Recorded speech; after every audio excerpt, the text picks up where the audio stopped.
So hello, welcome to episode 193 of Self-Kind with me, Erica Webb. Today I want to talk about rushing and the energy that rushing kind of creates for us, what that feels like in our body, and why and how it can be a really self-kind thing to do to slow the heck down. All right, we're talking about slowing down the rush. And this is something that I am currently practicing. And I feel like I've been in a process of kind of like trying to do this for a really long time. And it's been one of those like incremental things that I get a little bit better at over time. Before we dive too deeply into that though, I just wanted to kind of like make a little announcement, which is that guest episodes are coming back. So for a while there, we were doing lots and lots of guest episodes. I cut them back a little bit. And then they disappeared for a little while and they are coming back. So I think it'll probably be March. I've got some really awesome guests lined up.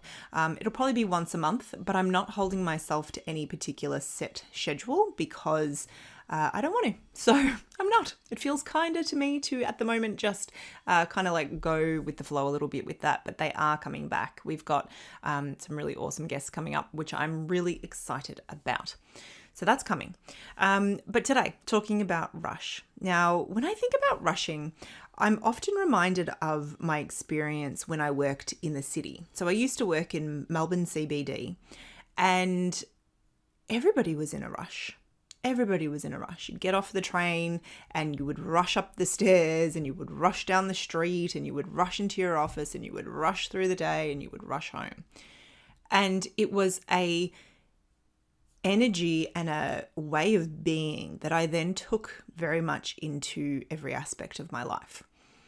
And I remember one day just like walking down the street and thinking, what am I rushing toward? Like I was just like a what do you call that? Bull out of the gates. Like I was just moving quickly for absolutely no reason. And what I've noticed is very much a very different mental state exists when we're in rush versus when we are kind of taking our time or being more mindful. And I want to talk about that because I think it's really important to kind of understand what that energy of rushing is doing to us or creating for us as an experience. Because I think that rushing is often less about what we're doing in our modern world and more about the energy that we're bringing to what we're doing. So there are certain situations where like rush, please do rush. Like if you're about to miss your plane, like run, right? Like you want to get that plane. If you are rushing over to attend to somebody who has injured themselves, you obviously want to do like the right thing from a first aid point of view and check for danger and all of those things. But there are certainly times in our life where rushing is appropriate. So I'm not talking about those points in time, right? Rush has its value for sure. And in fact, if we look at the definition of rush, via, the Googles, we find that rushing means to move with urgent haste. And like sometimes life asks for urgent haste, but it doesn't ask for it all the time. And yet we may well be moving through our day as though urgent haste is required at all times. And it just simply isn't, right? Not everything requires that kind of rush. But if you're anything like me, you may kind of notice that actually, yeah, I'm applying this rushed energy, this urgency to like everything that I do, whether it's folding a load of washing or getting through the dishes or picking something to watch on Netflix or reading a book. Like I'm just rushing through these processes. And is that really needed, right? So let's do a little nervous system 101. I was about to say one-on-one. I mean, that too. But let's do a little bit of nervous system 101. Our nervous system works by perceiving various things, right? It's this term called neuroception. And that neuroception is collecting information. It's collecting information from our internal state, so body information going to the brain. And in fact also, thoughts are being kind of like heard, I guess, by the nervous system. So the inside, it's scanning the inside. What's our body doing? What's happening in our mind? It's scanning the outside what can I see, sense, hear, smell that may indicate threat or safety? And like, what am I experiencing from other people? So it's like listening in between people. And we're picking up always cues of danger and cues of safety. And our nervous system makes a decision based on what it finds, whether we need to be utilizing resources to fight, flee, freeze, or if we can be in a more kind of like relaxed state to, enjoy things that are going on. And so when we are in a state of rush, we are sending signals to our nervous system that there is a need to be on high alert, that there is the sense of something that we need to respond to with urgency, because it's picking up on the increased heart rate. It's picking up on perhaps increased respiration. It's picking up on those rushing thoughts of like, this is important, this has to happen now, this, that sense of urgency. And so we have this situation where we are kind of feeding these signals to ourselves that there is a fire that we need to run from or to. I don't know what the saying is. Is it what fire are you running from or what fire are you running to? I don't know. I guess it depends if you're a firefighter. But it can be in that way, very self-fulfilling, right? We rush. And so we are sending those signals of like, there's something to be alert here about. And then that is kind of like sort of this like feedback loop that we start to experience. And so it's not always the easiest thing to just be like, just calm down, right? And those words feel terrible to receive. Just calm down. Nobody loves that. But it is kind of a situation where that is true. Like we have to have ways of checking in and being like, is the response that I'm currently having necessary, appropriate, helpful? Is it what I want to be experiencing right now? And if we have that sense of urgency and rush around simple things like hanging the washing, or, attending to things that need to be done, then we're constantly exerting that kind of fight, flight sort of energy. And it's all coming from, kind of like this internal perception that we need to rush. And like I think sometimes the nervous system gets a bit of a bad rap, right, around this sort of stuff. But like it's literally doing its job. Because when we have something that is threatening, we need to be mobilized in order to deal with that threat. So your nervous system's not doing the wrong thing. It's actually responding exactly how it's intended. But we are feeding it potentially information that just isn't quite aligned with what's actually going on. But we come by this very honestly because we live in a world where rush is kind of the norm. Productivity is the norm. Doing more, doing the most is the norm. And so it is very easy, right, to bring that nervous, rush-driven energy to like all the things that we do.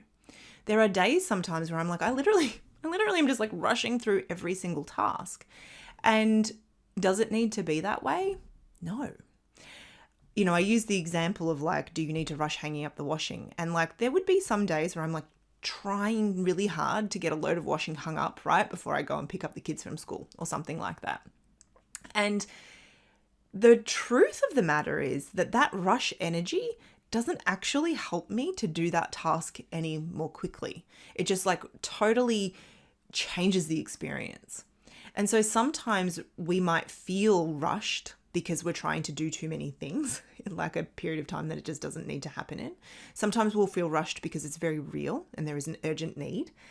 And giving ourselves the space to check in and be like, does this experience of mine of feeling rushed match my needed output right now?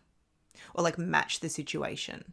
And being able to recognize that we have some level of control over that experience. We can change it. We can change it based on the way that we think. We can change it based on the way that we use our body, the way that we breathe. We have these tools to be able to like tap in and send some different new information to our nervous system to change our experience of that moment.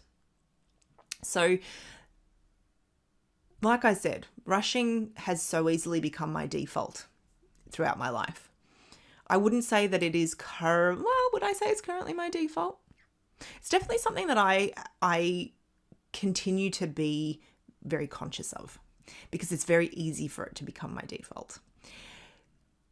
And I wonder if that's true for you. Just because one of us has an experience doesn't mean that it's shared, but very often a human experience will be shared amongst many of us. So I'd love to hear from you. You know, I love to hear from you. So what I wanted to do is, and one of the things that I think I've mentioned, but let's just use some different words for it.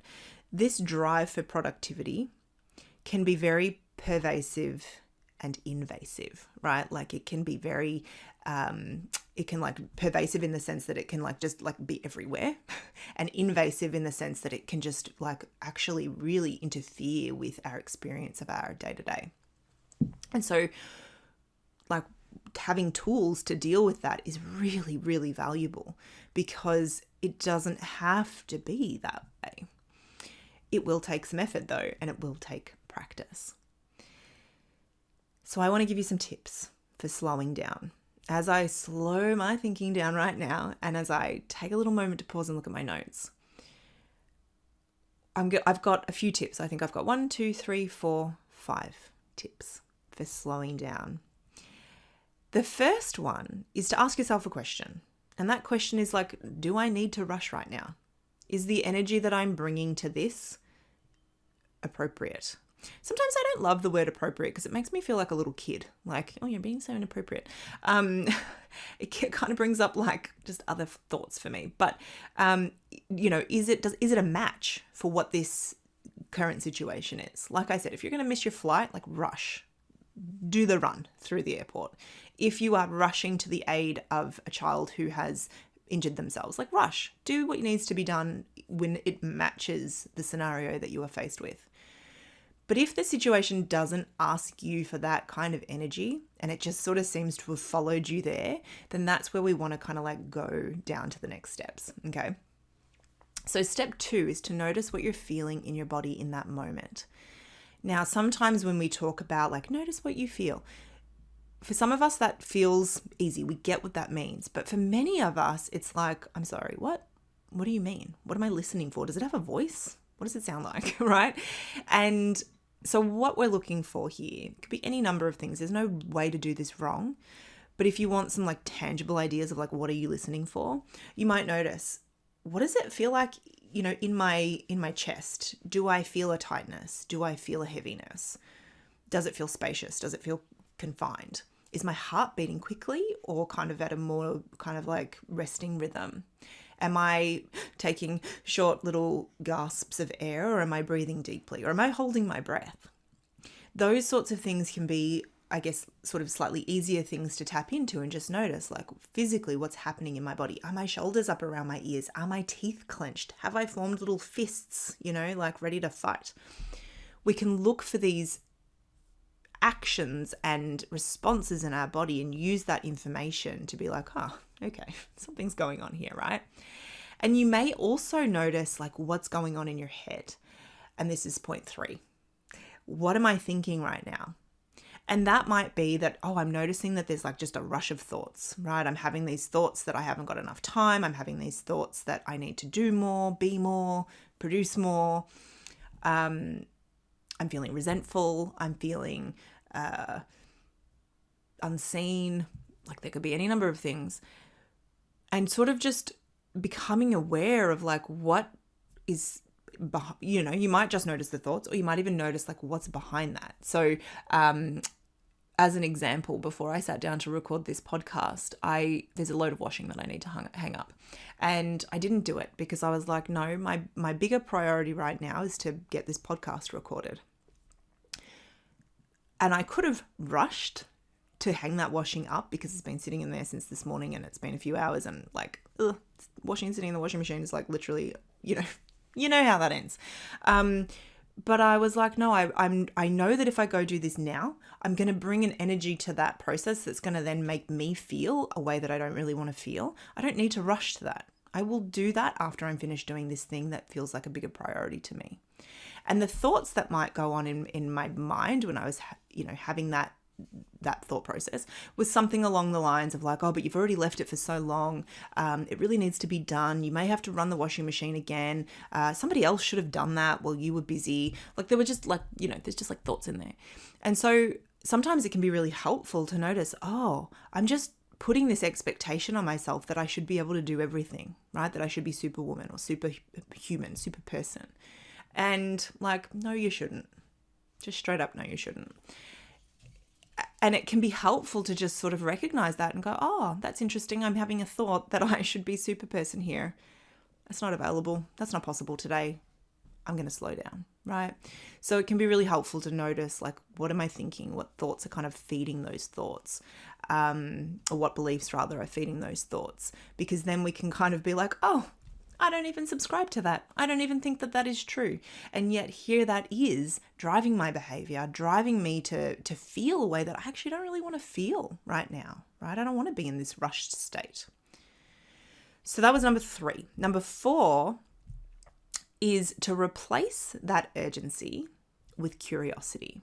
Now, remember that I said this is really when you recognize that you don't need to be rushing, right? If you are in the middle of an emergency, like, just respond, do what you need to do. But if you are not in that state of urgency, respond with curiosity. Take a slow breath, notice what you feel. Unclench your teeth, unclench your belly, unclench your butt, unclench those fists. What is the next thing that you can do? And that might be that, I can keep doing what I'm doing, but I can just bring a sense of spaciousness to that with me. Or it might be, actually, you know what, I'm walking away from this task because I don't want to do it with this kind of vibe or energy or approach. Sometimes that sense of rush, like I alluded to before, it won't even change the speed that we do something with, right? Like thinking that I'm running out of time while I hang up washing doesn't make me do it quicker. It really doesn't. Often I'll drop things, or I don't know why I'm using washing as an example for everything today, but it's obviously on my mind. You end up dropping things or dropping pegs or realizing that everything's around the wrong way and you have to inside out it, and it just becomes this tangle and jumble and a mess, really. It doesn't happen any more quickly. And so sometimes all that is needed is just like the way that we're thinking about that. For a long time, one of my favorite things to say to myself became, I have all the time I need. And that may work for you, it may not. You have to believe it a little bit. Part of the reason that felt true to me was because I knew I was bringing an energy of rushing to things that just didn't require it. That I was being too hard on myself, that I was being too much of a perfectionist, that I was expecting more of myself than I really needed to at the time. And so that little self-talk of like, you have all the time you need was often enough to just let me, okay, I have all the time I need. And it just brings you to a different place of relating to what it is you're doing. Because I think so much of the time that feeling of rush, it's fueled by this belief that we always have to be productive, or that, like you can be going through your day and kind of feeling like really immersed in the things that you're doing. So yesterday I was doing a lot of writing. I'm rewriting a lot of the stuff for my website, and I spent almost the whole day doing that. And in the moment, it felt great. I wasn't rushed. It was the only task I had slated for the day, beyond kind of like a few other sort of like admin-y things. And it felt wonderful. At the end of the day though, looking back, I was like, is that all you did? Is that all you got done? But like, it was pages of work, right? And I was super happy with it. And yet, that messaging that is so ingrained in most of us of like, you need to be more productive, made me look back on that and think you didn't do enough.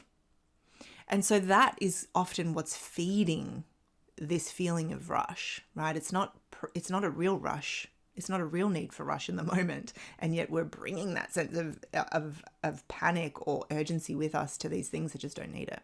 So sometimes it's just like that curiosity of like, isn't that interesting? And then choosing what we do next. And then the 5th one is probably my favorite, use your movement practice to practice going slower, to bringing that energy of not rushing. The beauty about using our movement practice to practice these things, it's a lot of practices in one sentence, is that it's kind of like this. I like to think of our movement practice, and I often think of it as happening on a mat, I guess, because most of the modalities that I teach happen we typically do them on a yoga mat. That little space that we create for ourselves, to me, it's like we can choose how we're going to approach that. We can choose to approach it as a bit of an experiment, right? To approach it as this moment of going, okay, what if I treat this as I don't have to achieve anything specific.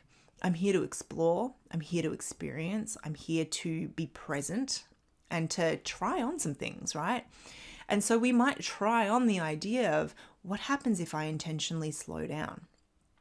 And in that slowing down, we might notice that we're really uncomfortable with it. Maybe we're like, slowing down sucks. This is so hard. Why does this feel so challenging? And we might choose to persist with it and be like, this is interesting. I'm going to see what is possible for me if I continue to slow down, if I continue to stay curious. And we might just notice that, yeah, actually I have some beliefs here that slowing down isn't enough, right? It doesn't allow me to do enough, be enough in the world.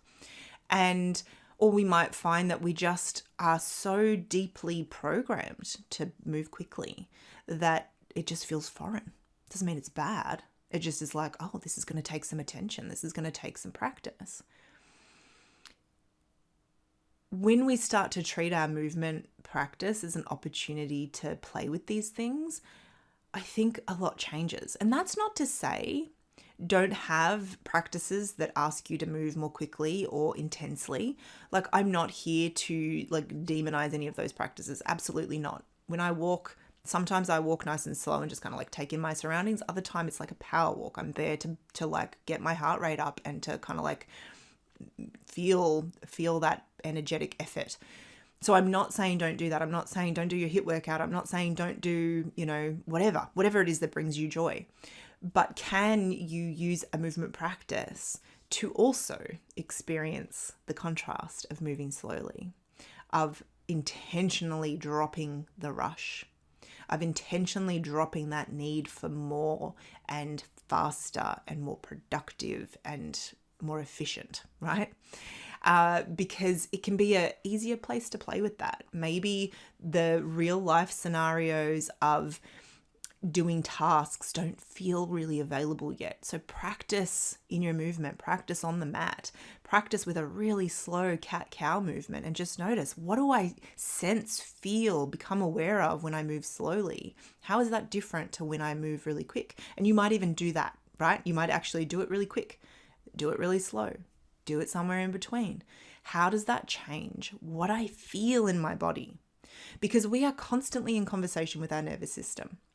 We often hear about, there's a lot around the nervous system, all over the internet and everywhere. Like, I opened a magazine the other day and they were talking all about nervous system stuff as well. And it's not like we get to choose if we're in conversation with our nervous system or not. It's happening anyway, right? Our nervous system is always in communication with our body and with the space around us and all of that sort of stuff. So it's not like we're choosing, okay, right, now I'm communicating with my nervous system. It's just that we're choosing what we're communicating. We're choosing how am I going to support myself to have a more robust, flexible nervous system in the sense that it can move between states. Because what happens is when we're constantly in rush, instead of moving from a kind of calmer, more engaged state to a state of mobilizing, I got to go do this thing, I got to go run for the gate because I'm about to miss my plane, right? Whatever. And then going back to feeling calm. If we are constantly in this urgent, stressed, rushed, everything's urgent right this moment state, then instead of having a flexible ability to move between states, we just kind of stay in one state. We're kind of just constantly on. We're constantly at high alert. And what we really want is to be able to move between those states with more flexibility, because that's what that's just how it's meant to work. We're not meant to constantly be under threat. but we can create, and look, the world creates this environment for us too, because we are constantly bombarded by signals of like danger, right? And so that's why we have to be more mindful of this, because those signals of danger are everywhere. You have to just open your social media or open the news or, be in connection with other people who are having a hard time. And we know that there are things going on that are frightening and that mobilize our nervous system into action. And so that's why we have to be intentional about practices and choices that bring us, into a different state, because we are going to go back into that mobilized state and energy, and it's going to be necessary, but we don't want to live there all the time. And so choosing not to rush is one of the ways that we can practice that. And doing that through movement, doing that on the mat, doing that very intentionally is super valuable. So they're the 5 tips. I'm going to run through them just top line again so that you remember what each of those 5 were. It's asking yourself, do I need to rush right now? Sometimes the answer is going to be yes, and just do it, right? But a lot of the time it's going to be no. Notice, what am I feeling in my body right now? Notice, what am I thinking right now? Replace urgency with curiosity and use your movement practice to practice slowing down. I would love to know if those tips are helpful. You can come and find me. I'm over on Instagram at ericawebb_selfkind.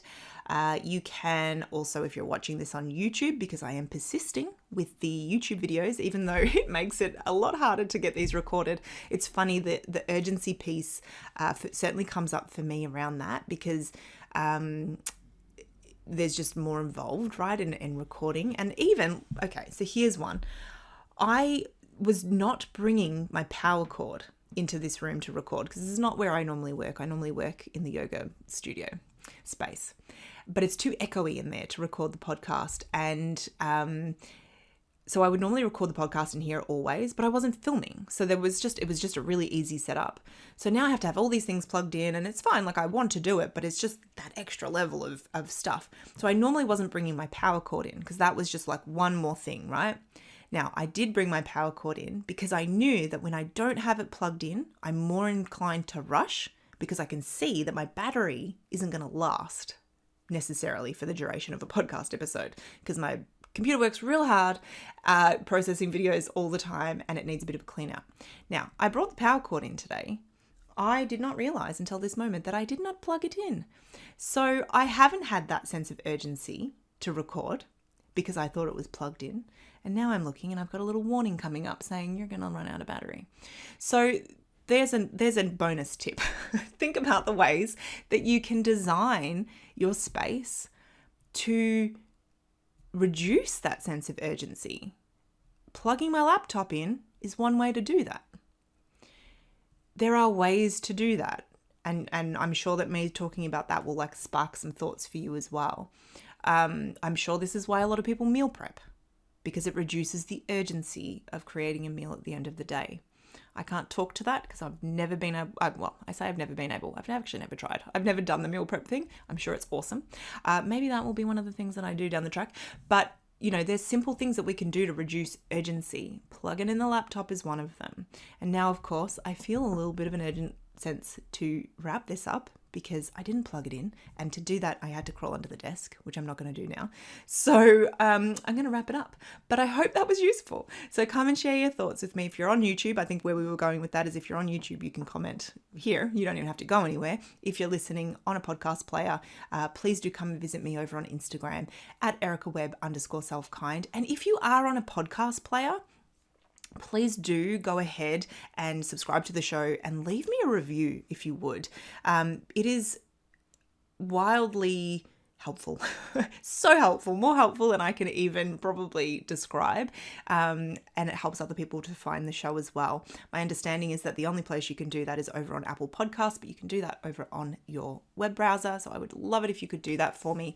But until next week, keep being kind to yourself. See if you can slow down when that is appropriate, and let me know how you go.